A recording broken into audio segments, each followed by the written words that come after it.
Joining us now is FICCI President Rajiv Chandrasekhar and also Rajya Sabha MP, of course. Rajiv, thank you so much for joining us. What do you make of this? It's really an attack not only at the symbols of Indian commerce, but also the secular fabric of the country. Yeah, I think it's one more attack on the Indian economic capital, and one of the important things of this is I think Indian business that has been so quiet and muted and in a sense detached from this debate on terrorism must join this debate. I'm very clear on this issue that this attack last night is a clear and unambiguous attack on the Indian economy. And it's important that Indian business stop being silent and join this debate on this terrorism. This is not a political issue. This is about the security of individuals and citizens and businesses. And such a deteriorating situation of law and order has a direct impact on all of us, including business. Absolutely, Rajiv. Considering that every city has been on the terror radar over the last couple of months and years, what can the Inc. do really if it has a strong voice? Can it lobby for more action? Because these targets that we saw last night were perhaps some of the most protected hotels in the city. No, I think, look, there are many things that the government ought to do, and I think what the business community and the economic community can do is start getting a focus on those issues. Clearly, there needs to be a firmer resolve to defeat terrorism. We need to focus on building the institutions that are the front line in the fight against terror, and we need to focus on a stronger anti-terror laws.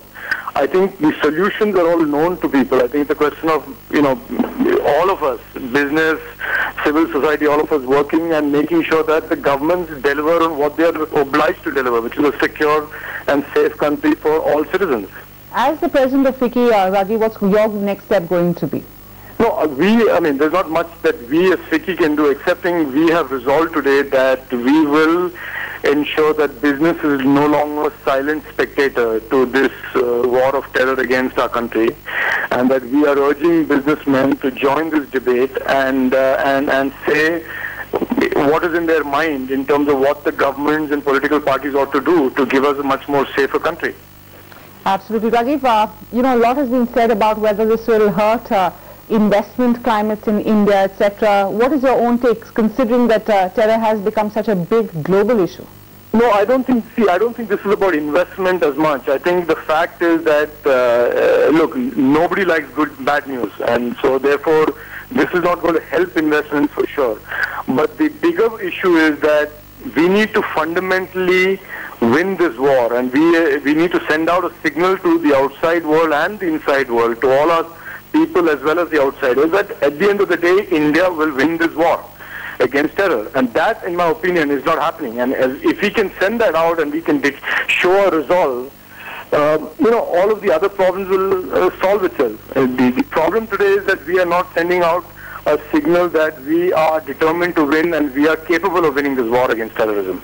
And that's really the signal that needs to come out from our political leadership, from the government, and in the absence of that, all of the other problems will surface.